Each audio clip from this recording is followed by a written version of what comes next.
విషయం ఏంటంటే ఉమ్, నాకు ఒక వీడియో వచ్చింది నీ దగ్గర నుంచి. అంటే నువ్వు పంపలేదు, నువ్వు ఉమ్, ఏదో వీడియో పెట్టావు. ఉమ్, అది నాకు వేరే వాళ్ళ ద్వారా వచ్చింది. ఆ, వచ్చింది ఉమ్, ఏవో. నేను కాకపోతే నేను వీడియో చూడలేదు పూర్తిగా. నేను జస్ట్ ఒక కొద్దిగా చూసాను స్టార్టింగ్ అంతే. చూడండి అన్న. ఓకే. ఏంటి అసలు నీ ప్రశ్న ఏంటి చెప్పు. మీరు 10 లక్షలు అడిగారు కదా, సర్వపాప పరిహారం రక్త ప్రోక్షణం ఆవశ్యకం తద్రక్త పరమాత్మ పుణ్యదాన బలియాగం. ఇప్పుడు ఆ శ్లోకం ఉందని చెప్పేసి చెప్తున్నాడు. అది చెప్తున్నప్పుడు మేమేమన్నాము, ఒక్క నిమిషం. ఇప్పుడు నేనేమంటున్నా అంటే శ్లోకాల్లో ఉంది అని చెప్తున్నావు, ఏది వేదాల్లో ఉంది అని చెప్తున్నాడు. ఆ వేదాల్లో ఎక్కడ ఉంది చూపించు, 10 లక్షలు తీసుకపో. ఓకే, మీ క్వశ్చన్ మంచిదేనన్నా, మీ ఛాలెంజ్ కూడా ఓకే, కాదన్నా నేను కాదన్నా. మరి చూపించి తీసుకపోతే అయిపోద్ది కదా. చెప్పేదేనండి, నేను అందుకే మీ వీడియో చూడకుండా. దీనికి నీ కౌంటర్ ఏంటి? ఇప్పుడు అడిగింది ఆయనకి, నువ్వు కౌంటర్ ఇచ్చినావు. సార్ నీ కౌంటర్ ఏంటి? నీ కూడా నేను సమాధానం చెప్పాలని సిద్ధంగా ఉన్నా. ఓకే, ఏంటి నీ ప్రశ్న ఏంటి? అది పరవస్తు సూర్యనారాయణ గారు అని నాకు తెలిసిన విషయం, కన్ఫర్మ్ కాదు. పరవస్తు సూర్యనారాయణ గారి టైంలో ఆయన ప్రింట్ చేశారని. తర్వాత ఒకసారి నేను ఒక మాట చెప్తా. ఇప్పుడు సూర్యనారాయణ ఇప్పుడు దేవదానం గారు మనకి, అలాగే సిహెచ్ ఫ్రాన్సిస్ గారు, లేకపోతే కొంతమంది సువార్త పత్రికల్లో ప్రింట్ చేసి కూడా దాన్ని వాడుతున్నారు. ఓకే, అయితే ఒకసారి దాని గురించి నేను తాండీయ మహాబ్రాహ్మణం, వాళ్ళు ఇచ్చిన రెఫరెన్స్ ఏంటంటే తాండీయ మహాబ్రాహ్మణం, శతపథ బ్రాహ్మణం, బంగాళపత్రం 40 శ్లోకం ఇచ్చి నెంబర్ ఇస్తూ మంత్రం అంటారు. యాక్చువల్ వేదాలకు వెళ్ళిపోతే మనం దాన్ని మంత్రం అనాలి, కనబడుతుంది కదా మనకి. మనకు దాని ఉచ్చారణ రాకపోయినా పర్లేదు, అది కనబడాలి కదా అక్కడ మనకి అని అంటుంటే, అసలు ఆ రిఫరెన్స్ బేస్ చేసుకుని మనం వెతుకుదామా అంటే ఆ రాసిన ఆయన ఏమో దానికి స్పందన లేదు, వెతుకుదామా అంటే ఆ బుక్ దొరకదు. నేను ఆ బుక్ కోసం ఢిల్లీలో కూడా డబ్బులు కట్టాను, కూడా డబ్బులు కూడా కట్టినా కూడా ఆ బుక్ పంపించలేదు, డబ్బులు తీసుకున్నారు. అట్లా జరిగింది. అంటే పుస్తకం అయితే దొరకట్లేదు అన్న, ఒకటి చెప్పేదండి. నేను అది ఎగ్జాక్ట్గా మనకి శతపథ బ్రాహ్మణం ఇంగ్లీష్ ట్రాన్స్లేషన్ ఒకటి దొరుకుద్ది ఆన్లైన్లో. దాంట్లో చూశారు, మన సాక్షి మీడియా వాళ్ళు చూసామన్నారు, అందులో ఇలాంటిది లేదని చెప్పారు. ఓకే, మీరు అన్నట్టుగా ఓకే లేదు అనుకుందాం, సరేనా? ఇప్పుడు నేనేమంటున్నానంటే ఘంటాపదంగా మీరు ఏం చెప్పిండు అంటే వేదాల్లో ఉంది అన్నాడు. ఇప్పుడు మతం మారిన పాస్టర్లు కొంతమంది, నువ్వు పేర్లు చెప్పినావు ఇంతకుముందు, కొన్ని పేర్లు చెప్పినావు, వాళ్ళు రాసిన పుస్తకాల్లో ఉంది, వాళ్ళు రాశారు అని చెప్పావు. అంటే ఇప్పుడు నువ్వేం చెప్తున్నావు? ప్రామాణిక గ్రంథం నుంచి, మా ప్రామాణిక గ్రంథం నుంచి బయటకు వచ్చి ఎవడో ఏదో రాసింది కాబట్టి, మతం మారినోడు రాసింది కాబట్టి అది నేను చెప్తున్నాం అంటున్నాను. ఇప్పుడు మేము కూడా బైబిల్ నుంచి పక్కకు వచ్చి యేసు కాశ్మీర్ వచ్చిండని చెప్పేసి, ఇక్కడ చదువుకున్నాడని చెప్పేసి, ఈ గురువులను కాలు మొక్కు వాళ్ళ దగ్గర విద్యాభ్యాసం నేర్చుకున్నాడని చెప్పేసి మేము చెప్తే మీరు దాన్ని యాక్సెప్ట్ చేస్తారా? చెయ్యం కదా. మరి దాన్ని మేము కూడా చేయం కదా. ఎవడో పాస్టర్ రాసిందని అదేంటబ్బా. అక్కడ ఆగండి సరే, ఆగుతా. ఎంతసేపు ఆగి మాట్లాడుతా చెప్పు. ఇప్పుడు వాళ్ళు ఏదైతే రెఫరెన్స్ ఇచ్చారో ఆ రెఫరెన్స్ మీకు ఇస్తున్నా, చూపించండి. ఒక నిమిషం, రెఫరెన్స్ మీకు ఇస్తా, ఫోటో పెడతా. ఆ రెఫరెన్స్ ప్రకారం ఒకసారి ఒక నిమిషం అన్న, నన్ను మాట్లాడి రిఫరెన్స్ ఇచ్చినట్టు చెప్తున్నా, మరి రిఫరెన్స్ చూపించు స్వామి. ఇదిగోన్నా, ఇంకో చెప్తా నేను, చూపించి 10 లక్షలు తీసుకుపోండి. చూడండి, రెఫరెన్స్ చూపిస్తే సరిపోద్ది కదా, కాదు కదా, గ్రంథంలో చూపించాలి కదా. గ్రంథంలో చూపించాలి మరి నాకు. అదే నేను చెప్పింది. ఒకసారి రెఫరెన్స్ చెప్తా చూడండి. సామవేదము తాండీయ మహాబ్రాహ్మణం బంగాళపత్రం 410 అధ్యాయం 7 ఖండము 2 అని వాళ్ళు ఇచ్చారు. ఒకసారి చెప్పేది నా మాట వినండి. ఇప్పుడు చూపించాలంటే నా మాట ఇట్లా కొంచెం మాట్లాడండి. ఇక్కడ మీ వాడు అదే ఇంటర్వ్యూలో ఇంకో మాట కూడా చెప్పింది ఏంటంటే, వెరోనికా అని చెప్పేసి ఒక అమ్మాయి గురించి చెప్తున్నాడు. ఆ వెరోనికా యేసు సిలువ తీసుకుపోతుంటే ఆ యేసు దగ్గర పోయి ఆయన ఏది ఆవిడ అమ్మాయి పోయి యేసుని ముఖం చూడగానే ఆ ముఖం యొక్క ఫేస్ తెల్ల బట్ట మీద వచ్చేసింది. దాన్ని సైంటిస్ట్ డీకోడ్ కూడా చేసిరట. అసలు నేను ఏమంటున్నా, అసలు వెరోనికా అనే పాత్ర బైబిల్లో ఉందా? లేదు. కరుణామయుడు దయామయుడు అనే సినిమాలో తీసిన ఒక సంఘటనను ఈయన బైబిల్ కంటగట్టి చూపిస్తే ఎట్లా? అది వేరే టాపిక్, ఆ సంగతి నాకు తెలియదు కానీ అదేంటయ్యా ఒకసారి ఆగండి. ఇక వేరే టాపిక్ అంటే ఏంటి? ఒక్క నిమిషం. అది హిస్టారికల్ గా జియోగ్రఫీ ఆర్కియాలజికల్ ఎవిడెన్స్ లో ఎక్కడన్నా పేరుతో ఉన్న వ్యక్తులు అది చేశారేమో. అంటే కొన్ని క్లాత్లు ఉన్నాయని ఆయన డయాగ్రామ్, ఆయన లేచినప్పుడు ఆయన ఇమేజ్ ఆ క్లాత్ మీద పడిందని, అవి 3D 4D యాంగిల్లో తీసినప్పుడు ఆ సమాధిలో ఒక వ్యక్తి ఆత్మతో లేచినప్పుడు వచ్చిన ప్రింట్లని అన్న చెప్పేది అవన్నీ ఉంటాయి అన్న. మనకు వాటికి మనం అంతా ఒకసారి బైబిల్ నుంచి బయటకు వస్తావా? లక్ష ప్రశ్న అడుగుతా నీకు. నేను రాను ఒకసారి చెప్పాను. మీరైనా హిందూ గ్రంథాలు రాకూడదు, నేను కూడా రాకూడదు. నేను కూడా రాను. నేనేమంటున్నా అంటే మా ప్రామాణిక గ్రంథాలు 4 వేదాలు, 108 ఉపనిషత్తులు, రామాయణ, మహాభారతము, 18 పురాణాలు, బ్రాహ్మణాలు, భగవద్గీత. భగవద్గీత ఆ బ్రాహ్మణాలు ఎక్కడ ఉన్నాయి? అవన్నీ బ్రాహ్మణాల స్మృతులు, ఉపనిషత్తులనే ఉన్నాయి కదా. సరే, 108 ఉపనిషత్తుల్లో చెప్తున్నావు. 108 ఉపనిషత్తులు ఏంటి అనేది రాసుకో. ఆ 108 ఉపనిషత్తుల్లో నువ్వు చెబుతున్న ఏదన్నా కొత్త పేరుతో నేను చెప్పావనుకో, అన్న లేదనుకో, అది లేనట్టే కదా. శతపథ బ్రాహ్మణం వేరు, శ్వేతాశ్వరోపనిషత్తు వేరు. ఒకసారి నా మాట గురించి నువ్వు వెళ్ళనివ్వండి అన్న. ఇప్పుడు ఒకసారి మనం బయటకు వెళ్ళొద్దు, స్క్రిప్చర్ బేస్ చేసుకునే ఉందాము. ఇప్పుడు ఏదైతే చూపించాలి అంటే ముందు అసలు శతపథ బ్రాహ్మణం, తాండే బ్రాహ్మణం మూల ప్రోతలు ఎక్కడ ఉన్నాయి? మూల మంత్రంతో గ్రంథం ఎక్కడుంది అసలు? ఆ గ్రంథం ఎక్కడ దొరుకుతుంది? దొరకట్లే. దొరకతే కదా చూపిస్తాం. మేము చెప్పే రిఫరెన్స్ చూపించాలంటే దొరకాలి, లేకపోతే ఆ రిఫరెన్స్ రాసినోడు నీకు అంటే నీకు దొరకలేదు కాబట్టి అందులో దొరకలేదు గ్రంథం అందులో ఉంది చూసుకోపో అని చెప్తావు, అంతేనా? ఆ గ్రంథం పట్టరండి. మీరు హిందువులే కదా, మీరు స్వామీజీలు రిఫరెన్స్ ఇచ్చింది నువ్వని గ్రంథం పట్టుకురావడం. నేను కొనుక్కోవడానికి సిద్ధమే, ఆ గ్రంథం కొనుక్కోవడానికి సిద్ధమే. అవును, వెతుక్కో, కొని నాకు ఇవ్వండి. ఆ గ్రంథం ఎక్కడుంది? ఎక్కడుంది ఆ గ్రంథం? ఒక నిమిషం. మరి అందులో ఉందని చెప్పి నువ్వు ఇప్పుడు అందులో గ్రంథమే లేదు, నేను ఇంత గ్రంథమే చూడలే అన్నప్పుడు అందులో ఉందని నువ్వు ఎట్లా చెప్తున్నావు? మరి అది మా వాళ్ళు రాశారు, చూపించాము ఇన్నాళ్ళు. అదే మరి మీ వాడు మతం మారినోడు రాసిండు. సరే వాడు చెప్తే నువ్వెట్లా నమ్ముతున్నావు? నీ కామన్ సెన్స్ ఏమైంది? మీరు వీడియో మొత్తం చూడలా. నేను ఒక మాట చెప్పేదండి. నేనేమన్నానంటే గ్రంథములో లేది రాస్తే, ఒకవేళ రాసిన వ్యక్తి దాని మూల ప్రతులు కూడా చూపించలేకపోతే ఖచ్చితంగా అతను క్రైస్తవుడు అవ్వడు అని కూడా నేను వీడియోలో చెప్పా. చెప్పాలి. ఒకసారి ఆగండి, అప్పుడే అయిపోలేదు, ఇంకా బోల్డ్ ఉంది. 20 లక్షలు ఛాలెంజ్ చేసామంటే 20 లక్షలు ఛాలెంజ్ ఎందుకు చేస్తాం? 20 లక్షలు ఛాలెంజ్ ముందు సిద్ధంగా ఉన్నా, నీ దగ్గర 20 లక్షలు తీసుకుంటా నేను. చెప్పు నాకు. అయితే ఇప్పుడు ఏదైతే మీరు చెప్పామో ముక్కు పిండి వసూలు చేసుకుంటా నేను, నా సంగతి మీకు తెలుసు. సరే చెప్పేది నేను ఒకసారి, నేను వీడియో చూడలేదు కానీ మనం మాట్లాడుతున్నాను. ఇప్పుడు పాప పరిహారం కోసం రక్త ప్రోక్షణం అనే కాన్సెప్ట్ హిందూ గ్రంథాల్లో ఉంది అని నేను ఒకసారి కొంచెం 2 నిమిషాలు ఇవ్వండి. వేదాల్లో చూపించాను, రామాయణం చూపించాను, మహాభారతం చూపించాను. పాప పరిహారం కోసం రక్త ప్రోక్షణ చేయటం అలాగే సరే, జంతువుల గురించి ఉంది, నరమేధం గురించి కూడా చూపించా. నేను మళ్ళీ ఒకసారి ఇదే మీ క్రిస్టియన్లతో ఉన్న ప్రాబ్లం ఏంటంటే, నేను అడిగిన ప్రశ్నకి తప్ప మీరు అన్నిటి గెలుపుతుంటారు. మీరు అడిగిన ప్రశ్న ఏంటి?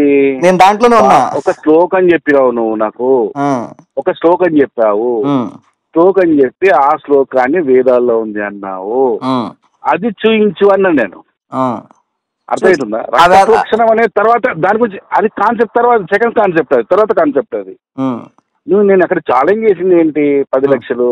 నువ్వు ఏదైతే శ్లోకం చెప్పావో అది వేదాల్లో ఉంది అన్నావు, ఆ శ్లోకం చూయించి 10 లక్షలు తీసుకో అని. ఓకే, ఆ శ్లోకం మీరు చూపించాలంటే పుస్తకం కావాలి కదా. వెతుకు మరి, నువ్వు ఏ టైప్ లో మరి వేదాల్లో ఉందని. సరే అలా 4 వేదాలు వేదాలు అందాం, 4 వేదాలు అందాం, 4 వేదాలు ఏదో చూయించు నాకు. మరి నువ్వు ఆ శ్లోకాన్ని చూడనప్పుడు, బ్రాహ్మణం నువ్వు ఆ శ్లోకాన్ని చదవనప్పుడు, ఆ తాత్పర్యాన్ని నువ్వు చదవనప్పుడు ఉందని నువ్వు ఎట్లా చెప్తున్నావు? అంటే సమాజాన్ని తప్పుదో పట్టిస్తున్నావు అనే కదా అర్థం ఉంది. తప్పుదో పట్టించి చెప్పేదండి. అది పాపోహం పాపకర్మ అని చెప్పి మీరు చెప్పారు, పంతులు చదువుతున్నారు, పూజల్లో అన్నారు. మరి గ్రంథాలు లేకుండా మీరు ఎలా చదువుతున్నారు సార్? అది ఇప్పుడు అదే చెప్తున్నా. ఇప్పుడు గ్రంథాలు లేకుండా చదవకూడదు కదా మీరు. క్లియర్ గా నా వీడియోలో చెప్పేందంటే, ఈ పాపోహం పాప అనేది మా ప్రామాణిక గ్రంథాల్లో లేదు. కొంతమంది సంస్కృత పండితులు వాళ్ళు రాసుకున్న పుస్తకాల్లో అది రాయడం జరిగింది, అది ప్రామాణికం కాదు. కాదు, నేనే చెప్పాను వీడియోలో.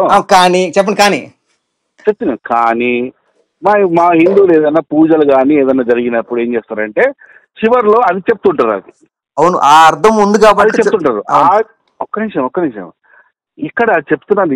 ఈ చెప్పడం దేనికి అంటే, ఇక్కడ ఆ శ్లోకం యొక్క అర్థాన్ని ఏమని రాశారంటే, మానభంగాలు, మర్డర్లు, దొంగతనాలు ఇలాంటి వాటికి ఆ శ్లోకం సంబంధం లేదు, వాటికి కర్మ ఖచ్చితంగా అనుభవించాల్సిందే కాదు. ఈ శ్లోకం యొక్క ఏంటి కాదు చెప్పండి. నేను చెప్తున్నప్పుడు కాదు అంటే నేను చెప్పిన అదే కదా. శ్లోకం యొక్క గ్రంథం పేరు చెప్పిన స్పష్టంగా ఆధారాలతో సహా నేను ఏదన్నా కూడా అమరా ప్రసాద్ నేను జనరల్ గా మాట్లాడాను. నేను పూర్తిగా విను. అది నువ్వేమో గ్రంథమే చూడలే అంటున్నావు. నువ్వు గ్రంథమే చూడలేదని గ్రంథం గురించి మాట్లాడుతున్నావు అంటున్నావు. అది తప్పు కదా. అది బైబిలే చూడలేదు. అది కాదు, అసలు నేను బైబిలే చూడలేదు కానీ నేను ఎక్కడో విన్నా, ఎవడో రాసిన దాన్ని నేను చెప్తున్నా. బైబుల్ చూడలేదంటే మీరు రాసేసారు, నేను చూపిస్తా, బైబుల్ ఇస్తాను, ఆ వచనం కూడా చూపిస్తా, మీరు ఏదైతే క్వశ్చన్ చేస్తే. అలాగే నేను క్వశ్చన్ చేసిన దానికి మీరు గ్రంథం చూపించండి అంటున్నాను. అది దాంట్లో చూపిస్తా గ్రంథంలో.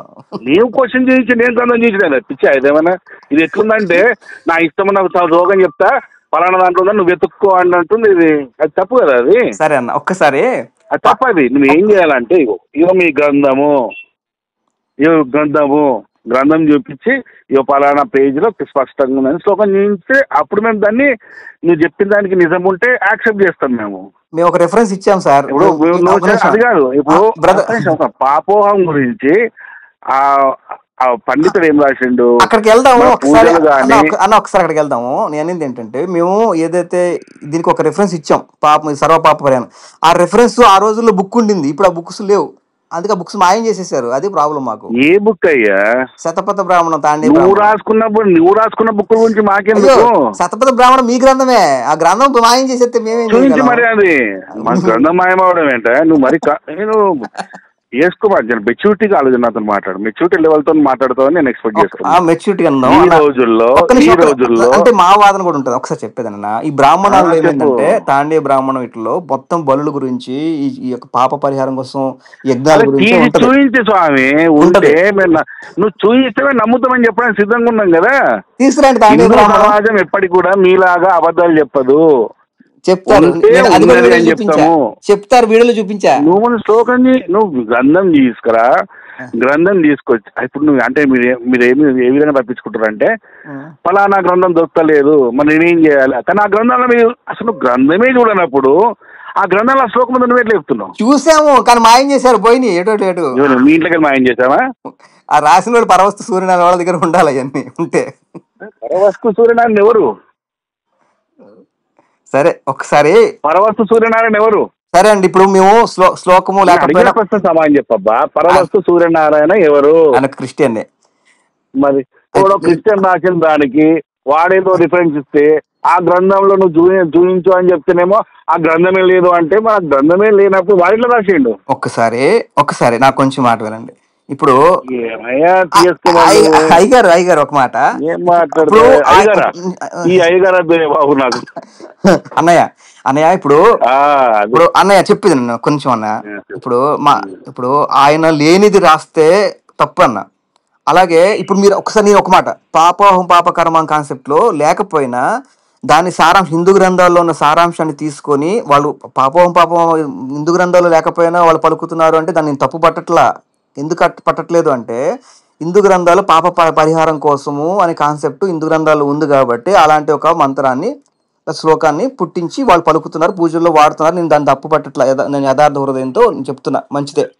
అట్లాగే హిందూ గ్రంథాల్లో పాప పరిహారం కోసం దేవుడు మరణిస్తాడు, రక్తంతో పాప పరిహారం పోతుంది అనే కాన్సెప్ట్ ఉంది కాబట్టి ఇలాంటిది ఒకటి పుట్టించారు నేను అంటున్నాను. మీ వాళ్ళు ఎలా అయితే పాప పరిహారం కోసం పుట్టించారో అలాంటిది ఒకటి పుట్టించడానికి వీళ్ళు కూడా సంస్కృత పండితులే, వీళ్ళు బ్రాహ్మణుల వచ్చిన వాళ్ళే కాబట్టి వీళ్ళు పుట్టించారు, అలాగే పాప పరిహారం కూడా పుట్టించారు. రెండిటికి కూడా గ్రంథ ఆధారాలు ఉన్నాయి. అంటే గ్రంథంలో అలాంటి విషయాలు ఉన్నాయి కాబట్టి పాప పరిహారం అనేది ఒకటి వచ్చింది. అలాగే గ్రంథాలు అలాంటి విషయాలు ఉన్నాయి కాబట్టి దేవుడు మరణిస్తాడు పాప పరిహారం కోసం, రక్తంతో పాపం పోతుంది. వీళ్ళు పుట్టించారు, ఇద్దరు పుట్టించిన వాళ్ళే.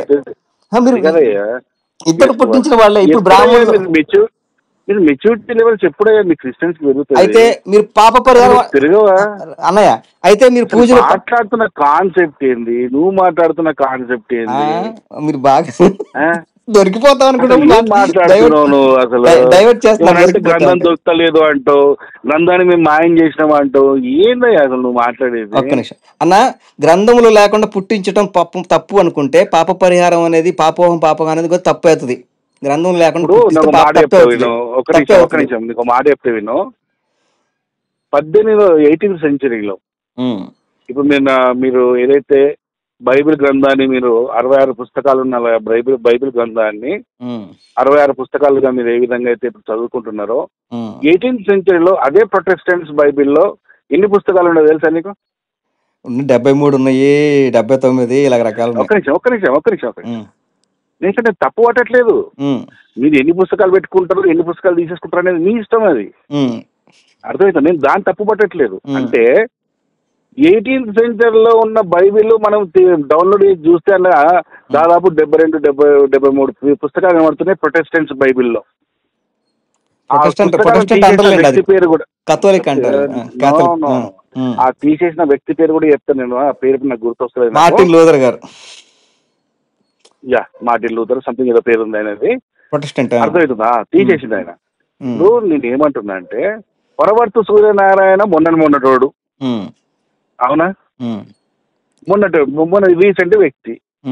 ఆయన ఒక పుస్తకం రాస్తే ఆ పుస్తకంలోని ఆ గ్రంథాన్ని మేము మాయం చేసినామంటున్నాం. గూగుల్లో కానీ ఇంటర్నెట్ లైబ్రరీలో కానీ సెర్చ్ చేసుకుంటే ఎన్నో పాత గ్రంథాలు దొరుకుతున్నాయి. ఇవి తాండే బ్రాహ్మణం ఉంది, మీరు తీసుకురండి మూల శ్లోకాలు, మూల మంత్రాలు. నేను శ్లోకాలు తీసుకొస్తా, నువ్వు తీసుకురా. సరే ఒక పంచి అన్న, నేను ఇది ఎంత జోకర్ గా అంటే ఇంత కామెడీగా మాట్లాడుతున్నావు తెలుసా నువ్వు? ఉంది, నేను నువ్వు చూసావా? కామెడీ గురించి సీరియస్ గా మీకు ఒక విషయం అన్న, సీరియస్ గా మీకు ఒక విషయం అడుగుతున్నా, సీరియస్ గా ఒక విషయం అడుగుతున్నా. పాపోహం పాపకర్మం అనేది గ్రంథాలు లేకపోయినా పుట్టిస్తే తప్పు కానిది, గ్రంథంలో ఉన్న సందర్భాన్ని ఊహించి వాళ్ళు పుట్టించారంటున్నా. అలాగే వీళ్ళు కూడా గ్రంథంలో ఉన్న దాన్ని బట్టి పుట్టించారంటున్నా. వీడియో చూసిన తర్వాత నీకు ఎంత క్లారిటీ రావాలంటే, నేను శ్లోకం చెప్పడమే కాదు, ఆ శ్లోకంలో సంస్కృత పదాలు ఏవేవి కావో కూడా స్పష్టంగా చెప్పిన ఆ శ్లోకంలో. అర్థమవుతుందా? అంత స్పష్టంగా చెప్పిన తర్వాత కూడా ఇంకా అది సంస్కృత శ్లోకమే, అది ఇంకా పలానా గ్రంథంలో ఉంది, ఆ గ్రంథాన్ని మీరు మాయం చేసేది ఏంటే? ఇక్కడ చెప్పనా మీ దాంట్లో వైరుధ్యాలు చెప్పనా? మనము పెట్టండి, కాల్ రికార్డ్ పెట్టండి. ఒక్క నిమిషం ఆకుమార్, ఈ కాల్ రికార్డ్ యూట్యూబ్ లో పెడితే నవ్వి వస్తారా మీ అజ్ఞానాన్ని? నవ్వనివ్వండి. ఒకసారి నేను చెప్పింది కూడా మా వాళ్ళు నవ్వుతారులే అని చెప్పేదండి. ఇప్పుడు ఇక్కడ మీకు ఒకసారి చెప్పేదేనండి, సంస్కృత శ్లోకాల్లో కొంతమంది మన జంతు బలుల గురించి నమ్మిన వాళ్ళు ఒక రకంగా అనువాదం చేసుకుంటారు, ఇది కరెక్ట్ కాదు, ఇలా వాడకూడదు అనేది ఒకళ్ళ రకంగా ఒకళ్ళు పుట్టిస్తారు. ఒకళ్ళేమో లేదు, జంతు బలులు నమ్మిన వాళ్ళు ఒక రకంగా మాట్లాడతారు. మీరు ఎవరైతే తీసుకున్నారో వాళ్ళు జంతు బలు నమ్మని వాళ్ళు దాన్ని తప్ప అంటారు. ఆ శ్లోకం పదాలు, ఆ విభజన, ఆ అక్షరాలు తప్పని జంతువులు నమ్మని వాళ్ళు చెప్తారు, జంతువులు నమ్మిన వాళ్ళు ఇది కరెక్టే అని చెప్తారు వీళ్ళు. అలా మీ దాంట్లో సంస్కృతం విషయంలో డీవియేషన్స్ అనేది తేడా ఉంది. నేను జంతువుల గురించి మాట్లాడినా, నా ఫస్ట్ వీడియో చూసావా? దేని గురించి నేను ఫస్ట్ వీడియో చూసా, జంతువుల గురించి ఉందా? అదే ఏం మాట్లాడుతున్నావు? బలి గురించి అంటే నా వీడియో కూడా నీకు ప్రాపర్ గా అర్థం కాలే నీకు? సరే అన్న, ఒకసారి జంతు బలి గురించి మాట్లాడలే, దేవుడి బలి గురించి మాట్లాడారు. దేవుడు అంటే మీ బైబిల్ మీ దేవుడు జంతువుతో సమానమా? అట్లా అంటే మీ వేదాలు చూపించాను. అదే మీరు వీడియో చూడకుండా ఫోన్ చేశారు. విరాట్ పురుషుడు పశు రూపమున యజ్ఞము చేశాడని ఉంది. విరాట్ పురుషుడు పశు రూపమున యజ్ఞము చేశాడని ఋగ్వేదంలో చూపించాను నేను 10వ మండలంలో. నేను చెప్తున్నా, చేసుకున్నారు. నాకు అర్థమైపోయింది ఏంటంటే, నేను మీ క్రిస్టియానిటీ లెవెల్ కొద్ది అన్న మెచ్యూరిటీ లెవెల్స్, ఐక్యూ లెవెల్స్ తో ఆలోచిస్తారు అనుకుంటే ఈ రోజు కూడా మీరు ఆ స్థాయికి మీరు చేరుకోరని చెప్పి నాకు అర్థమైపోయింది. నేను మాట్లాడిన కాన్సెప్ట్ బలి గురించి కాదు. అది అర్థమవుతుందా? ఆ శ్లోకం బలి గురించే ఉంది. సర్వపాప పరిహారం, జంతు బలి గురించి ఉందా? దేవుడు బలి గురించి ఉంది. మరి దాని గురించి నేను మాట్లాడుతున్నా, జంతు బలి గురించి మాట్లాడతాను. అసలు బలి అనేది నమ్మరు. ఇప్పుడు ఆరులు అనేవాళ్ళు ఒక్క నిమిషం అండి, మీరు ఏదో సంస్కృత మొబైల్ ఉంది కదా, చేతిలో కెమెరా ఉంది కదా అని చెప్పేసి ఇష్టం వచ్చినట్టు వీడియో చెప్పిన కాన్సెప్ట్ ఏంది? నువ్వు మాట్లాడుతున్న కాన్సెప్ట్ ఏంది? జంతు బలి గురించి మాట్లాడదామా? నీ బైబిల్లో ఉన్న జంతు బలి గురించి మాట్లాడదాం, నా గ్రంథంలో ఉన్న జంతు బలి గురించి మాట్లాడదాం, దాని గురించి మాట్లాడదాం. అసలు మాటలు కాన్సెప్టే. నేను దేవుని బలి గురించి నేను మాట్లాడుతుంటే నువ్వు జంతు బలి అంటే ఏమాయను? నేను చెప్తాను, అర్థంలో చెప్తానేనండి. ఇప్పుడు దేవుడు బలి గురించి మీరు మాట్లాడారు, నేను కాదంట్లా. అసలు దేవుడు బలి అవ్వటం, బలి కాన్సెప్ట్, రక్తం కాన్సెప్ట్ నమ్మని ఒక వర్గము మీ దాంట్లో ఉన్నారు. వాళ్ళు దేవుడు బలి గురించి మాట్లాడయ్యా. దేవుడు బలి గురించే, దేవుడు బలి అవుతాడు. జంతు బలి గురించి మాట్లాడకు. సరే, వీడియో పెట్టిన జంతు బలి గురించి కాదు. జంతు బలి గురించి నేను ఇప్పుడు నీ వీడియో నేను పూర్తి అయిపోయిన తర్వాత, వీడియో చూసిన తర్వాత జంతు బలి మీద కూడా నేను పెడతా వీడియో. పెడతారు కానీ 100% ఆధారాలతో రిఫరెన్స్ తో సహా నేను పెడతా. అది కాదు, నేను నా ఫస్ట్ వీడియో దేని గురించి ఉంది? జంతు బలి గురించి కాదు, దేవుడు బలి, దేవుడిని బలి గురించి ఉంది. అది కదా, అక్కడికి వస్తున్నా. నాగండి, అసలు శ్లోకమే, ఆ సంస్కృత శ్లోకమే కాదని అంత క్లియర్ గా అందులో దాదాపు 8 పదాలు ఉంటే అందులో దాదాపు 5 నుంచి 6 పదాల దాకా సంస్కృత పదాలే కావాలి. అవును, కావదని ఎవరంటున్నారంటే ఈ బలులు నమ్మని వాళ్ళు అంటారు. బలులు నమ్మిన వాళ్ళు అది కరెక్ట్ అంటారు. అక్కడ వచ్చిన ప్రాబ్లం. మీ దాంట్లో బలు నమ్మిన వాళ్ళు ఉన్నారు, బలు నమ్మని వాళ్ళు ఉన్నారు. ఇది సంస్కృత పదం, అది కాదు, ఇది సంస్కృత పదం అవునా కాదా అని చెప్పడానికి బలికి సంబంధం ఏంటో నాకు అర్థం కాదు. నమ్మిన వాళ్ళు మాట్లాడుతున్నా. ఒక్కసారి నమ్మిన వాళ్ళు ఒకటి రైట్ అంటారు, ఒకటి రాంగ్ అంటారన్న. అది అసలు అండ్ అనే ఒక పదాన్ని ఇది ఇంగ్లీష్ పదం అని చెప్పడానికి బలితో సంబంధం ఉన్నాయో నాకు అర్థం కాదు. మీకు అర్థమయ్యే చెప్తా. ఇక్కడ మాంసము అని ఉందనుకున్నా, పండు గుజ్జు మాంసము అని వీళ్ళు అంటారు, లేదు అది జంతువు సంబంధించిన మాంసం అని వీళ్ళు అంటారు. ఇద్దరు జంతువుల మీద రీసెర్చ్ చేస్తున్నావేంట? నేను మాట్లాడిన వీడియో ఏంటి దాని గురించి మాట్లాడాయని చెప్తే ఒక పదాన్ని తప్పుగా అర్థం చేసుకుంటూ ఆ పదాన్ని అలా రాయకూడదు అని మార్చేస్తారన్న మీ వాళ్ళు. ఏం మాట్లాడుతావు అసలు? ఫస్ట్ ఆఫ్ ఆల్ గుర్తుంచుకోండి, మీకు అక్కడ స్టడీ లేక కొంచెం మీకు అర్థం కావట్లేదు అన్న. ఆ స్టడీ లేక అర్థం కావట్లేదు మీకు. నాకు స్టడీ లేక ఏది? నాకు స్టడీ లేక నువ్వు బాగా జ్ఞానంతో మాట్లాడుతున్నావు. సరే, మీరేమో దేవుడి బలి గురించి ఆయన ఇంటర్వ్యూ చెప్తే దాని గురించి నేను మాట్లాడిన. జంతు బలి గురించి మాట్లాడలేనా? దేవుడు బలి గురించి మాట్లాడిండు. సరే, ఒక్కసారి దాని గురించి నేను వీడియో పెడితే నువ్వు ఎంతసేపు జంతు బలి అంటే నువ్వు అన్న. ఒక్కసారి ఒక చిన్న క్వశ్చన్ అన్న. నేను ఒక సారా కంక్లూజన్ గా చెప్పుకో మాట అంట. పాపోహం పాపకర్మం అనేది పూజలో అంటే హిందూ గ్రంథాల్లో మాట్లాడిచ్చి నాకు నేను వినలేదు. మళ్ళీ ఒకసారి చెప్పు. డిస్టర్బెన్స్ చేస్తే మళ్ళీ మధ్యలో అది పోద్ది. చెప్పి మధ్యలో ఒక ఆయన వచ్చి మాట్లాడిచ్చిండు. నేను అటు ఒక్క నిమిషం ఆగు ఫోన్ మాడుతున్నా అన్న. ఇప్పుడు చెప్పు మళ్ళీ ఒకసారి. పాపోహం పాపకర్మాహం అని చెప్పి గ్రంథాల్లో లేకపోయినా మాట్లాడారు అంటే వాళ్ళ ఉద్దేశం ఏంటంటే గ్రంథాల్లో ఉన్న సారాంశాన్ని బేస్ చేసుకొని పూజలో ఒక మంత్రంగా దాన్ని తీసుకున్నారు. సారాంశాన్ని బేస్ చేసుకొని తీసుకున్నారు, కొత్త మంత్రాన్ని రాశారు. అట్లాగే వీళ్ళు కూడా గ్రంథంలో ఉన్న సారాంశాన్ని బేస్ చేసుకొని దేవుడు బలయ్యాడు పశువు రూపంలో అని ఒక మంత్రం ఉంది. అలాగే పాపం పోవటం కోసం రక్త ప్రోక్షణ జరగడం అనే కాన్సెప్ట్ హిందూ గ్రంథాల్లో ఉంది. ఇవన్నీ బేస్ చేసుకొని వీళ్ళు ఒక మంత్రాన్ని సృష్టించారు అనుకుందాం. వీళ్ళు సృష్టించిన దానికి ఒక ఆధారం ఉంది. వీళ్ళు అడిగారు ఎందుకు సృష్టించారు అన్న. డిస్టర్బ్ చేయకన్నా, డిస్టర్బ్ చేయకన్నా. 1 minute కొంచెం ఏమనుకోవద్దు, బతీలాడుతున్నాను దాంట్లో పెట్టి. ఒక్క నిమిషం అన్న. అర్థమయ్యేలా మీరు చెప్పనివట్లా చూసారా? చెప్పనివట్లా మీరు ఐదో సమాజం చెప్పనివట్లా మీరు చెప్పనివట్ల సత్యం చెప్పనివట్ల. జంతు బలి మొత్తం జంతు బలి మీదే ఉన్నావు కదేమా నువ్వు? నేను చెప్పనివట్లేదు. జంతు బలి కాదయ్యా ఆయన మాట్లాడింది. దేవుడు వచ్చి బలి అయితేనే పాపాలు పోతాయని చెప్పి మాట్లాడిన అక్కడ. దేవుడు బలి ఉందన్న హిందూ గ్రంథాలు. నేను మాట్లాడుతున్నా జంతు బలి మీద పోతాయన్న చిటి మాటికి. దేవుడు బలి ఉందన్న హిందూ గ్రంథాలు. ఋగ్వేదం 10వ మండలంలో ఉంది, 90వ సూక్తంలో ఉంది. విరాట్ పురుషుడు యజ్ఞ రూపంలో పశు రూపంలో యజ్ఞం చేసాడని ఉంది. దేవుడు బలి అయ్యాడని ఉంది. నాకు పని చేయి, శ్లోకము అర్థమవుతుందా? మంత్రం అన్న, వేదాలు ఉండేది మంత్రం అన్న. సరే శ్లోకము మంత్రము ఏదన్నాయా, నువ్వేం చేయ తెలుసా, దేవుడు బలేండి అని చెప్పి అన్నావు కదా, ఆ దేవుడు బలి అనేది ఆయన మాట్లాడింది దేవుడు బలి, పశువుల బలి గురించి కాదు. ఇప్పుడు ఎల్లమ్మ దేవుడు బలి అయ్యాడు కాబట్టి వాళ్ళు ఇది రాశారన్న. ఆగయ్యా ఎంకమ్మా, ఆయన మనం మాట్లాడింది ఏంటంటే, మనం జనరల్ గా మనం న్యాచురల్ గా మనం ఇక్కడ మన సమాజంలో ఏం జరుగుతుంది అంటే, ఏదైనా పాపం కానీ ఏదైనా జరిగినప్పుడు ఏం చేస్తారంటే జంతు బలి చేస్తుంటారు పోయి, ఏదైనా శక్తులకు, దేవతా శక్తులకు పోయి అక్కడ జంతువులు బలి చేస్తుంటారు, ఎందుకంటే పాపాలు పోతాయి అని చెప్పేసి. ఆయన అది కాదు మాట్లాడింది, సాక్షాత్తు ఆ దేవుడే నీ పాపాలను తొలగించాలంటే చావాలి అన్నాడు ఆయన. నేను దాని గురించి నేను కౌంటర్ పెడితే, నేను దాని గురించి 10 లక్షలు ఇది మన హిందూ గ్రంథాల్లో ఆ విధంగా రాసి ఉన్నట్టు శ్లోకం చూపించాయా, నువ్వు చెప్పిన ఫేక్ అని చెప్పేసి అంత క్లియర్ గా ఎక్స్ప్లెనేషన్, ఇది సంస్కృత పదం కాదు, సంస్కృత పదం అయితే ఏ విధంగా ఉండాలి అనేది కూడా ఇస్తాను నేను. అర్థమవుతుంది అని నేను పెడితే నువ్వు ఎంతసేపు జంతు బలి దగ్గరికి పోతున్నావు ఏంది? అదే అన్న ఒక్కసారి చెప్పేదండి, మీరు చెప్పేది నేను వింటున్నాను, మీరు మొత్తం మాట్లాడి నన్ను ఆపొద్దు, మరి మిమ్మల్ని ఆపండి, నన్ను ఆపొద్దు. ఒక్క నిమిషం ఆగని చెప్పిన నేను. ఇప్పుడు నేను ఏం చేస్తా, నా కుటుంబం తీసుకొని పోయి ఏదన్నా ఒక గుడికి వెళ్తా, అంటే ఏది గ్రామ దేవతల దగ్గరికి పోతా, దేవుడు ఏం చేస్తా, అక్కడ ఒక మేకనో కోడినో బలి చేస్తా, బలి చేసి దేవుడా నువ్వు కూడా నా పాపాల కోసం ఇట్లా బలి కావాలని చెప్తాను అక్కడ నేను.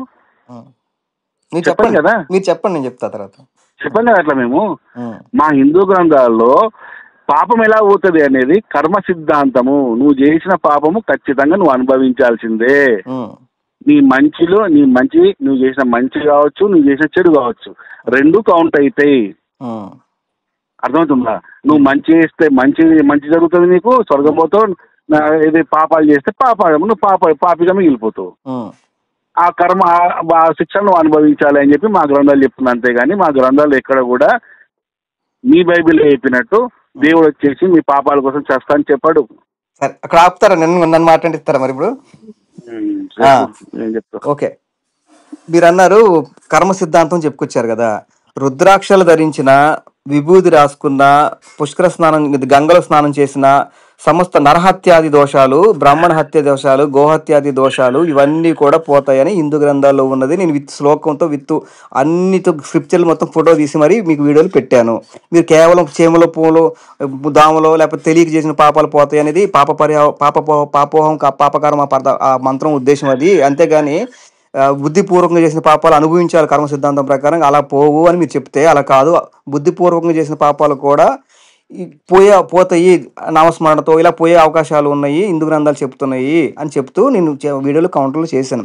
బాబు నీకు ఇట్లా కాదు కానీ మూడో వీడియో వస్తుంది, మనుషుల పాపాలు హిందూ గ్రంథాల ప్రకారం ఏ విధంగా పోతాయి అనేది ఈరోజు 3వ వీడియో వస్తుంది. నా వీడియో మొత్తం చూసి ఒకసారి కట్ చేయొద్దు, నా వీడియో చూసిన తర్వాత చెయ్యండి.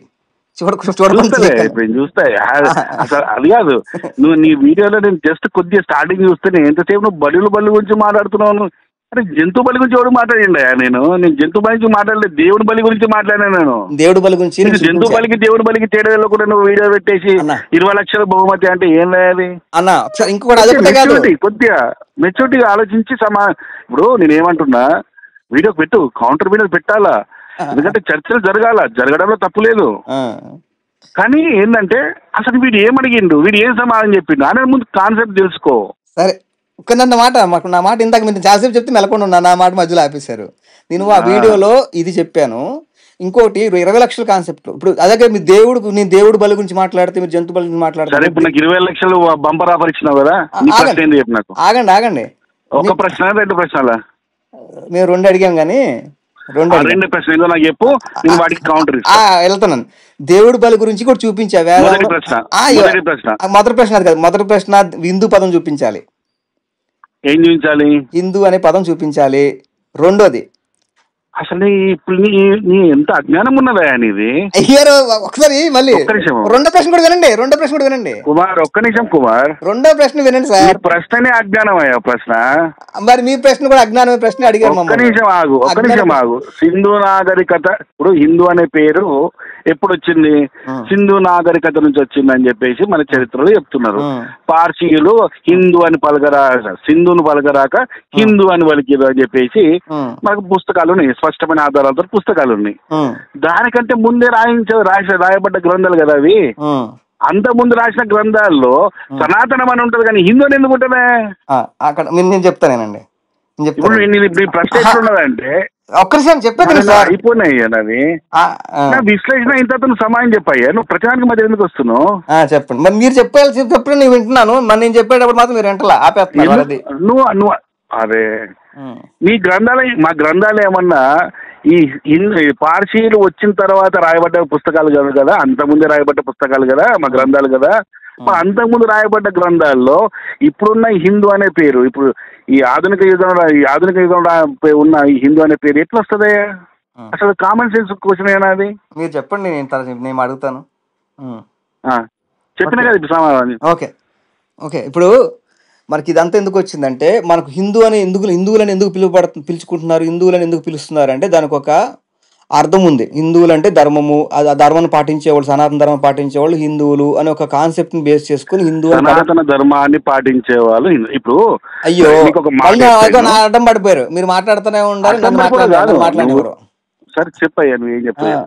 ఒక కాన్సెప్ట్ బేస్ చేసుకొని ఎలా అయితే హిందూ అనే పదం తీసుకుంటున్నామో, ఒక కాన్సెప్ట్ బేస్ చేసుకుని వేదాలలో దేవుడు యజ్ఞంలో పశువులాగా మరణించాడు, పాపం కోసం పరిహారం కోసం రక్తం కాన్సెప్ట్ ఉంది అని ఒక కాన్సెప్ట్ బేస్ చేసుకుని ఒక మంత్రం వాళ్ళు చెప్పారు, ఏది సర్వ పాప పరిహారం అనేది. అలా ఒక కాన్సెప్ట్ బేస్ చేసుకుని పాపోహం పాపకరం అని కాన్సెప్ట్ బేస్ చేసుకుని వాళ్ళు చెప్పారు.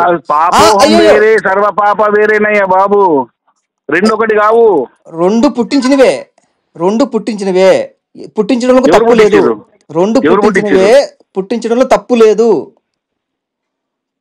పాపం పాపకరం సింపుల్ గా నువ్వే ఒప్పేసుకున్నావు, రెండు పుట్టించినాయని.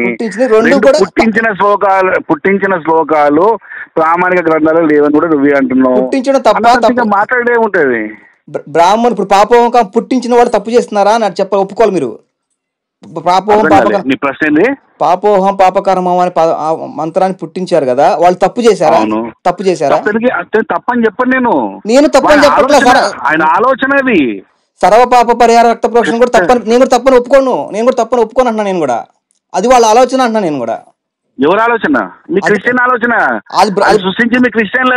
అది బ్రాహ్మణులు, వాళ్ళు బ్రాహ్మణులకు మీ గ్రంథాలు చదివే వచ్చారు వాళ్ళు. అంటే బ్రాహ్మణుడు కాదండి, బ్రాహ్మణుడు పుట్టిస్తే ఒక తప్పు ఒకటను, బ్రాహ్మణులకు మారిన వాడు పుట్టిస్తే ఒక తప్ప. అదే న్యాయం. అదేం న్యాయం? ఏం మాట్లాడుతున్నావు నువ్వు? ఏం మాట్లాడుతున్నావు? నా మతంలో ఉన్నవాడు నా గ్రంథాలు చదివి ఏదైనా శ్లోకమైన ఓన్ గా ఏదైనా శ్లోకం రాస్తే తప్పు లేదు. మతం మారినోడు ఎవడో పనికి మాలిన మతం మారినోడు ఈ హిందూ సమాజం మీద ఒక రాంగ్ శ్లోకాన్ని తయారు చేసి అది పెడితే అది తప్పు కాదా? రాంగ్ కాదు, రైట్ తయారు చేశారు. ఒకసారి అక్కడ ఆగండి. ఇప్పుడు వివేకానంద గారు కుమార్ నీకేమైనా పిచ్చి ఎక్కుతున్నా? నీకేమైనా అన్న పిచ్చి కాదన్న, మీకు నచ్చకపోతే పిచ్చిగా అనిపిస్తుంది. ఒకసారి ఇప్పుడు మీ బైబిల్ మీద మేము ఏదైనా ఒక విషయాన్ని రాసి దాన్ని మీకు ప్రచారం చేసి దీన్ని మీరు నమ్మాలి అంటే మరి రేపు కూడా నువ్వే కూడా చెప్పడానికి మా బైబిల్ ఏదైనా ఉంటే మా క్రిస్టియన్లు రాస్తారు, నువ్వు హిందూ నువ్వు రాసింది మేము నమ్ముతాం రా అంటారు. కదా ఎవడో పరవస్తు సూర్య అరే వినయ్యా, ఎవడో పరవస్తు సూర్యనారాయణ రాసిండు అటువంటి క్రిస్టియన్, వాడు రాసింది మేము నమ్ముతామే. బైబుల్ మీద మీరు కూడా రాయొచ్చు. లేనిది రాస్తే తప్పు అంటారు కానీ ఉన్నది రాస్తే తప్పు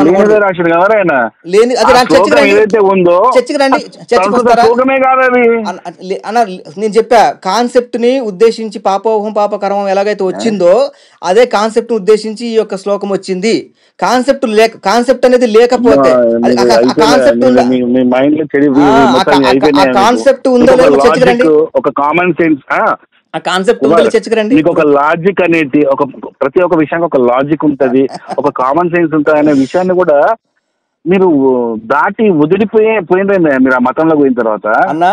పాపోహం పాపకరం అనేది కాన్సెప్ట్ బేస్ వస్తే ఒప్పుకుంటారు, కానీ దీని కాన్సెప్ట్ బేస్ చేసుకుని వస్తే మాత్రం ఒప్పుకోలేకపోతున్నారు. ఎందుకని మీరు? బాబు అది రాసింది మా మతంలో ఉన్నాడు పోయి, మా మతంలో ఉన్నవాడికి ఆయన ఏం రాసిండు, ఒక శ్లోకాన్ని రాసిండు. ఏం రాసిండు ఆయన? చిన్న పూజలు, ఆ వ్రతాలు కానీ పూజలు కానీ ఏదైనా జరిగినప్పుడు మనకు తెలియకుండా ఏమైనా తప్పులు జరిగితే ఈ శ్లోకాన్ని చెప్పండి అన్నాడు. అన్న తప్పేముంది అందులో? మీ మతం వాళ్ళు రాసిండు దాంట్లో తప్పు లేదు. క్రిస్టియన్ మతం మారినోడు జనాలను హిందువులను మతం మార్పిడి చేయడానికి ఏదో ఒక శ్లోకం రాస్తే ఆ శ్లోకం కూడా ఎక్కడుందో లేదు. తప్పు రాస్తే మీ మతం మా మతం కాదన్న, తప్పు రాస్తే తప్పన్నా. తప్పు. ఇప్పుడు మీరు బైబుల్ మతం నా మతం ఖచ్చితంగా ఉంటదయ్యా. ఇప్పుడు నేను ఒక పుస్తకం రాస్తా, వివేకానంద గారు హిందూ, నేను ఒక పుస్తకం రాస్తానయ్యా. రాసి ఏం చేస్తా, యేసుకు 3 పిల్లలు ఉన్నారని చెప్పి రాస్తా. బైబుల్లో లేని రాయకూడదు, బైబుల్లో లేని రాయకూడదు. బైబుల్ నువ్వు రాయదు కదా, మరి వేదాలు లేని వీళ్ళు రాసినావు. మరి బైబుల్ వేదాలు ఉన్నదే వాళ్ళు రాశారు. వేదాలు ఉన్నది వాళ్ళు రాశారు. చర్చకి రండి, వివేకానంద హిందూ టైం వేస్తుంది ఆయనతో. నువ్వే ఇంత ముందు అన్నావు, అది కాదు ఒక నిమిషం, నువ్వే అన్నావు ఆ శ్లోకం వేద అనేది హిందూ గ్రంథాల ప్రామాణిక గ్రంథాలు లేదు అని. నువ్వే అన్నావు మా క్రిస్టియన్ నువ్వు మళ్ళా అంటున్నావు కాన్సెప్ట్ తో రాస్తున్నా భయ యేసుకు 3 పిల్లలు ఉన్నారని చెప్పి. లేకపోతే యేసుకు గ్రంథ సారాంశాన్ని బేస్ చేసుకుని రాయాలన్నా, గ్రంథంలో లేదన్నా, లేనిది రాయకూడదు. గ్రంథంలో ఉన్నది రాయొచ్చు. పాపం పాపకారం అని గ్రంథంలో ఉన్నదే రాశారు, కానీ ఎగ్జాక్ట్ అది లేదు. ఒక మాట, వివేకానంద గారు హిందూ అయినా కూడా మా బైబిల్ గురించి రాసినప్పుడు మేము దాన్ని ఒప్పుకున్నాం. వివేకానంద హిందువు అయినా మన బైబిల్ గురించి రాసినప్పుడు ఒప్పుకున్నాను. నువ్వు హిందువు కదా, మా బైబిల్ గురించి రాయకూడదు, మీరు రాసిన నమ్మని మేము అనమన్నా. అలాగా ఉన్నది రాస్తే ఒప్పుకుంటాం అన్నావు, లేనిది రాస్తే ఒప్పుకుంటాం. అది ఇంకొక అన్న రెండో క్వశ్చన్. కొద్దిగా నేను ఒక నిమిషం కొద్దిగా మనకు మనం మనుషులం, జంతువులం కాదు, మనం మనుషులం. మనకు కొద్దిగా ఆలోచన శక్తి, కొద్దిగా దేవుడు ఐక్యూ, కొద్దిగా లాజిక్, కామన్ సెన్స్ అనే కొన్ని పదాలు మనకు తెలుసు. కుక్కలకు జంతువులకు తెలియదు కదా. సో వాటిలాగా ఆలోచించకండి, ఆలోచించండి. సేమ్ డైలాగ్ మీకు చెప్తున్నా అన్న, సేమ్ డైలాగ్ మీకు ఆల్రెడీ నేనేం చెప్పినా, నువ్వు నాకు చెప్పడం కాదు, అది కాబట్టి నేనేం చెప్తున్నా కాబట్టి నేనేం చెప్తున్నా. నేను కామన్ సెన్స్ వాడట్లా అన్నా, నేను కాన్సెప్ట్ బేస్ చేసి. ఏం కామన్ సెన్స్? నువ్వే అన్నావు వేదాల్లో గ్రంథాల్లో లేదా శ్లోకం కాన్సెప్ట్ బేస్ రాసిండు అంటున్నావు. ఎవడో పరవాస్తు మతం ఆయన పరవాస్తు రాసిన మళ్ళీ నువ్వే అంటున్నావు కాన్సెప్ట్ అంటున్నావు. ఏమైనా కాన్సెప్ట్ బట్టి పాపం ఎలా వచ్చిందో కాన్సెప్ట్ బేస్ చేసుకుని ఇది కూడా అలా వచ్చింది అన్న. లేక హిందూ గ్రంథాలు లేకపోయినా ఇది ఎలా వచ్చిందో అలాగా. ఒకటే రెండో ఛాలెంజ్, రెండో ప్రశ్న అడగలేదు. రెండో ప్రశ్న విగ్రహారాధన. ఫస్ట్ ప్రశ్న హిందూ అయిపోయింది. రెండోది విగ్రహారాధన. ఇంతకుముందు అదే చెప్తున్నా నీకు, కామన్ సెన్స్ ఏమైనా ఉందా నీకు? సేమ్ టు హిందూ అనే పదము రాకముందే సనాతన హిందూ గ్రంథాలు, మా ప్రామాణిక గ్రంథాలు రాయబడి ఉన్నప్పుడు, లేటెస్ట్ గా ఇప్పుడు హిందూ అనే పదం వచ్చినప్పుడు ఎలా ఉంటది? కామన్ సెన్స్ లేదా నీకు అన్న? ప్రశ్నే కాదు కదా అది ఏంటంటే ఎగ్జాక్ట్ గా అలా లేకపోయినా ఆ అర్థాన్ని తీసుకుంటాం, అలాగే ఇది ఎగ్జాక్ట్ గా లేకపోయినా అర్థాన్ని తీసుకుంటాం అనేది నాకు అర్థం. అది కామన్ సెన్స్ అర్థం అవుతుంది. ఆడియో నేను యూట్యూబ్ లో పెట్టిన తర్వాత పెట్టండి, నేను ఎంత జోకర్ అనుకుంటారంటే అంత జోకర్. అట్లాగే నా కామెంట్స్ లోకి వచ్చి చూడండి, మీ కామెంట్స్ నా కామెంట్స్ కూడా వచ్చి చూడండి. సరే, ఇప్పుడు ఎట్లున్నా అంటే మీ హిందూ గ్రంథాల్లో వేదాల్లో భారతదేశానికి స్వాతంత్రం వచ్చిందని చెప్పి ఎక్కడ రాసింది అని అడిగితే ఎట్లుంటది? నాకు ఎవడ్రాయిడు ఏడికి వచ్చిర్రా నాయన మీరు అంటారు చూడు. నువ్వు అడిగే హిందూ అనే పదం కూడా ఆ విధంగా ఉన్నది. రెండో క్వశ్చన్ హిందూ గ్రంథాల నుంచి అడుగుతా. రెండో క్వశ్చన్ 20 లక్షల దాంట్లో రెండో క్వశ్చన్ ఇది. వేదాలలో విగ్రహారాధన చేయమని ఎక్కడుంది? లేకుండా అలా చేస్తున్నారు. వేదాలు ఉపనిషత్తుల్లో విగ్రహారాధన చేయొద్దని, వేదాల్లో విగ్రహారాధన చేయమని లేదు. విగ్రహారాధన గ్రంథాల్లో విగ్రహారాధన చేయొద్దని ఉందంటున్నావు, అంతేనా? చేయొద్దని కూడా ఉంది ఉపనిషత్తుల్లో. ఎలా చేస్తున్నారు? తర్వాత పురాణాల్లో వచ్చింది అంటే అది వైరుధ్యం అవుతుంది కదా అనేది మా ప్రశ్న. రెండోది అదయ్యా, ఇప్పుడు నువ్వేమంటున్నావు? మీ వేదాల్లో విగ్రహారాధన లేదు అని ఉన్నది, చెయ్యమని ఎక్కడ ఉంది? అదే విగ్రహారాధన చేయమని ఎక్కడ ఉంది అని ప్రశ్న అడుగుతున్నావు, అంతే కదా? నాకు అవును. దీనికి నేను విత్ ఆధారాలతోని నేను వీడియో చేసి నీకు పంపిస్తాను నీకు, సరేనా? ఇప్పుడు నేను ఒక ప్రశ్న అడుగుతాను. ఇప్పుడు నీకు ప్రశ్న అడుగుతా, అడగండి. సరే, ఇప్పుడు విగ్రహారాధన నేను చేయడం వల్ల మీకు జరిగిన నష్టం ఏంటి? ఏం నష్టమే లేదే. మరి నీకేంటి? మరి నేను విగ్రహం చేస్తే నీకెందుకు చెప్తానండి. మీ ఋషికి నష్టం ఉంది, మీ ఉపనిషత్తు రాసిన వ్యక్తికి ఋషికి నష్టం ఉంది, ఆయన వద్దంటున్నాడు. మీ ఋషి వద్దంటున్నాడు. సరే, ఆయన వద్దంటున్నాడు. ఇప్పుడు ఆ రోజుల్లో చెప్తా, ఇప్పుడు సమానం చెప్తా. అసలు ఇప్పుడు విగ్రహారాధన ఎందుకు చేస్తున్నాం అని చెప్తా. మాకు విగ్రహారాధన ఎందుకు చేస్తున్నాం అంటే, ఆ రోజుల్లో ఉన్న ఋషులకు ఉన్నంత జ్ఞానము మాకు లేదు. మేము తుచ్చ మానవులం, మాకంత జ్ఞానం లేదు, అర్థమవుతుందా? అంత దేవుని మీద భక్తి కూడా మాకు లేదు, అర్థమవుతుందా? మాకు భక్తి ఎప్పుడు వస్తుంది అంటే, మేము ఏదన్నా గుడికి పోయినప్పుడు కానీ ఏదైనా విగ్రహం చూసినప్పుడు ఆ ఒక్క క్షణం అంటే కొంతసేపు. ఇప్పుడు మేము రోడ్ మీద పోతున్నప్పుడు, నేను అలవాళ్ళలో పోతున్నప్పుడు గణేష్ టెంపుల్ బయట కనబడుతుంటది, శివాలయం కనబడుతుంది. అది చూడంగానే ఒక సైడ్ లో మనసు అనుకుంటా, జస్ట్ ఎంతసేపు, సెకండ్ 2 సెకండ్లు అంతే. అంటే ఆ సెకండ్ 2 సెకండ్ మైండ్ కొంచెం పీస్ఫుల్ అయిన ఒక ఫీలింగ్ మాకు, అర్థమవుతుందా? ఇప్పుడు ఆ విగ్రహం కూడా మేము పెట్టుకోలేదు అనుకో, అసలు మైండ్ లకు దేవుడే రాడు, మా మైండ్ లకు దేవుడు రాడు. ఎందుకంటే మేము పాపాత్ములం కదా, మేము పాపలం. మీరు ఒప్పుకోరు మాట అంటే, అరే నేను పాపం చేస్తున్నా, నేను చాలా పాపాలు చేశానయ్యా. నేను మీ ఊళ్ళో ఆ మాట అంటే ఒప్పుకోరు. మేము పుణ్యం, మేము అమృత, నా గురించి చెప్తున్నానయ్యా. ఇక్కడ కూడా మెచ్యూరిటీ లెవెల్స్ లేదేందా నీకు? మా దేవుడు మమ్మల్ని పాపిగా పుట్టియలే, అమృతమూర్తులుగా పుట్టించిండు, పరమ పవిత్రంగా పుట్టించిండు. మేము పాపాలు చేసుకున్నాం. సేమ్ నేను అదే నమ్ముతున్నా. ఏం నమ్ముతున్నాను చెప్పనా? మేము అంటే ఒకసారి మేము యథార్థవంతులు. నీ గురించి నేను అడుగుతలేనయ్యా, నీ బైబిల్ గురించి నేను అడుగుతలేను. కొద్దిగా ఆగు. నువ్వు పాపి అయితే మాకెందుకు, నువ్వు పుణ్యాత్మ అయితే మాకెందుకు? మీరు మీలాగా పాపులుగా పుట్టలేదు అన్నారు. నేను దాన్ని నమ్మను, ఆ సిద్ధాంతం నమ్మను. చెప్పండి. మేము, మా దేవుడు మమ్మల్ని పాపిగా పుట్టియలేదు, మా దేవుడు పుట్టించలేదు, మమ్మల్ని పుణ్యాత్ములు. అరే నిన్ను చెప్పిన మధ్యలో కానివ్వండి.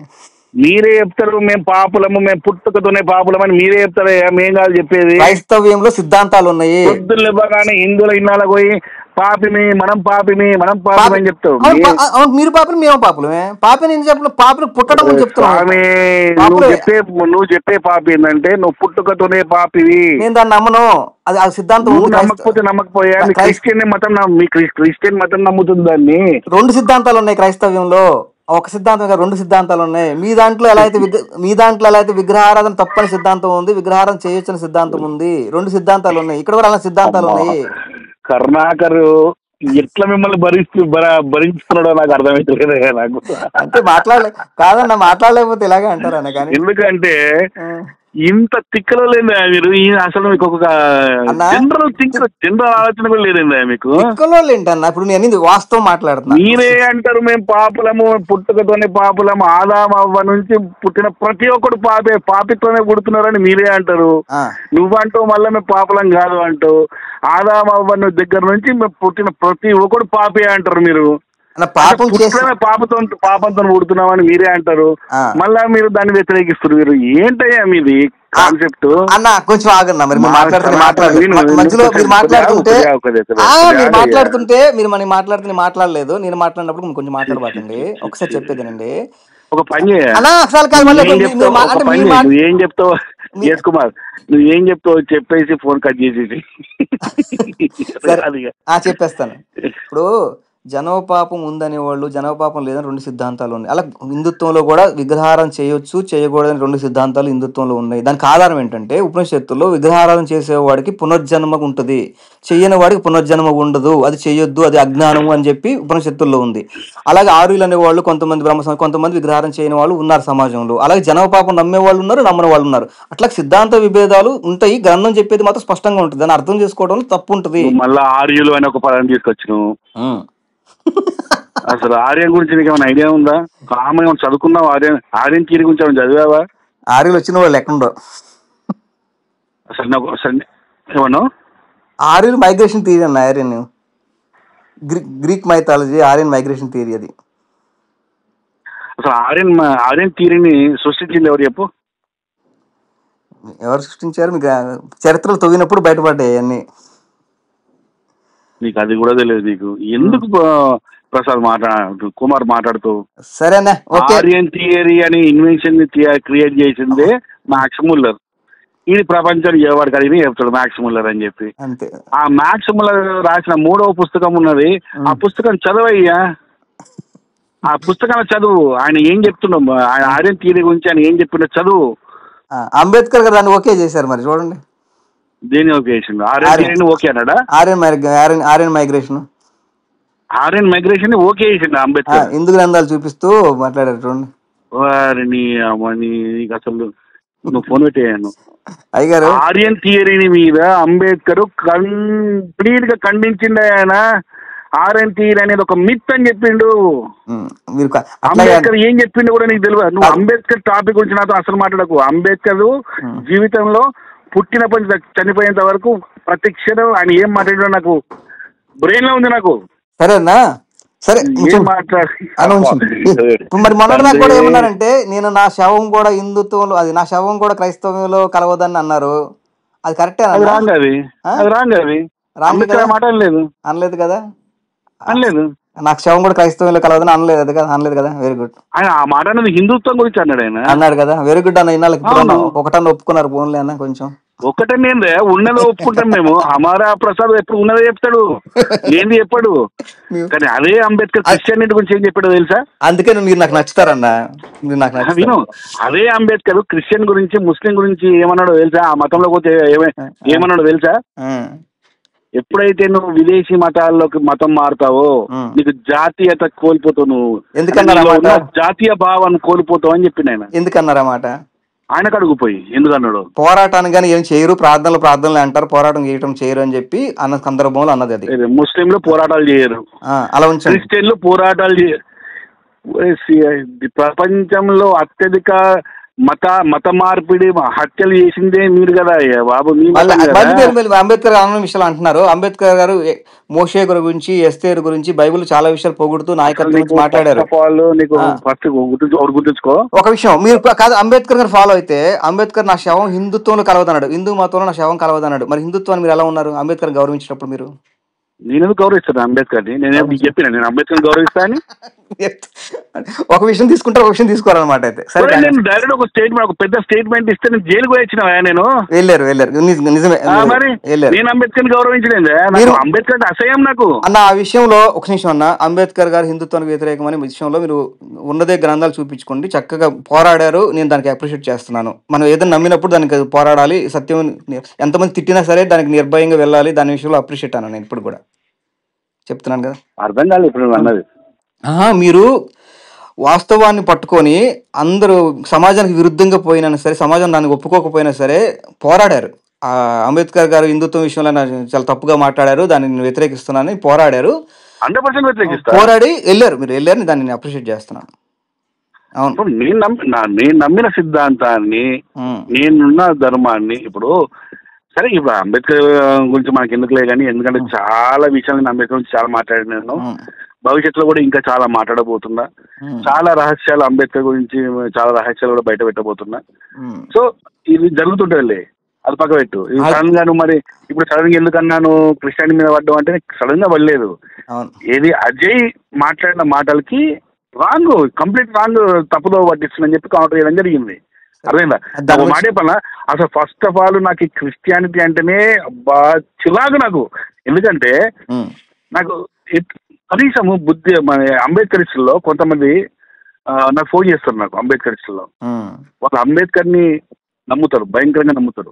అలాగే నేను చెప్పిన ప్రశ్నలను, నేను ఇచ్చిన రిఫరెన్స్లను క్రాస్ చెక్ చేసుకొని నాకు ఫోన్ చేసి నువ్వు చెప్పిన దాంట్లో కరెక్ట్ ఉన్నది అని చెప్పేసి మాట్లాడతారు. అంటే వాళ్ళు మెచ్యూరిటీ లెవెల్లో కొద్దిగా అంబేద్కరిస్ట్ లో కొంతమంది కొద్దిగా మెచ్యూరిటీ లెవెల్లో మాట్లాడతారు. నాకు మంచి అనిపిస్తుంది వాళ్ళతో డిస్కస్ చేసినప్పుడు కూడా. వామ్మో మీరైతే నేను బాబు అసలు లాజిక్ ఉండదు, ఒక కామన్ సెన్స్ ఉండదు, ఏముండదు, పిచ్చి పిచ్చి మాట్లాడతాడు. నేను పెట్టిన ఒక వీడియో ఒక దానికోసం అయితే నువ్వు మాట్లాడదు ఇంకో బలుల గురించి, జంతు బలి గురించి మాట్లాడుతూ, నువ్వు చెప్పిందేమో దేవుని బలి గురించి. నేను చెప్పింది అర్థం చేసుకోవాలంటే మెచ్యూరిటీ లెవెల్ ఉండాలన్నా, ఆ గ్రంథ జ్ఞానము పరిజ్ఞానం ఇవన్నీ ఉండాలన్నా. మరి నేను కూడా అదే చెప్తున్నాను, గ్రంథ పరిజ్ఞానం మెచ్యూరిటీ లెవెల్స్ ఉండాలన్న, ఇవన్నీ అర్థం చేసుకోవాలంటే. ఏమనుకోవద్దు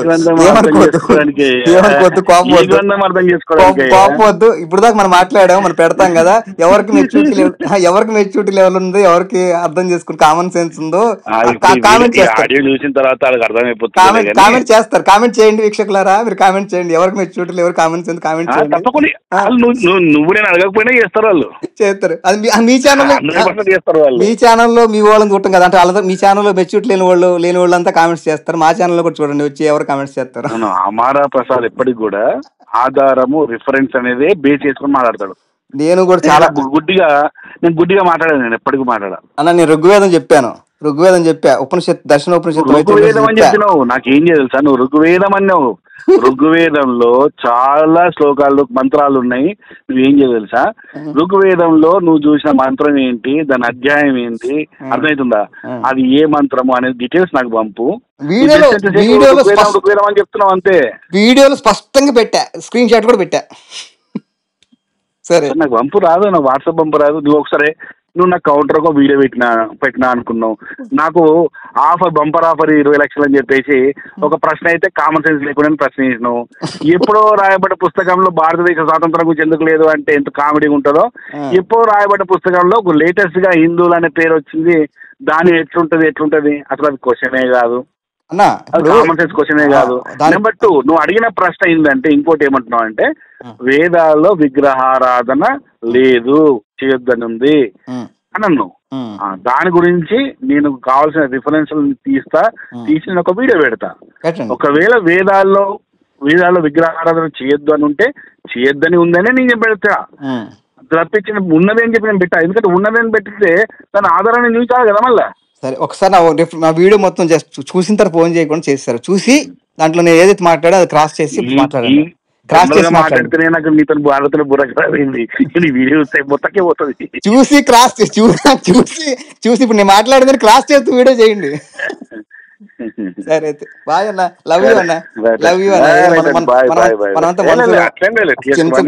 చాలా సంవత్సరాల నుంచి మనం మాట్లాడుతూనే ఉన్నాము. చిన్న విషయాలు ఏదైనా ఉన్నా నేను మిగతా వాళ్ళని చూసినట్టు నేను చూడలేదు నేను. ఓకే, లవ్ యూ అన్న. కలుద్దాం, హైదరాబాద్ వచ్చినప్పుడు ఫోన్ చేస్తున్నారు, చేయరు వైజాగ్ వస్తే. తప్పకుండా కలుద్దాం, మంచిదండి.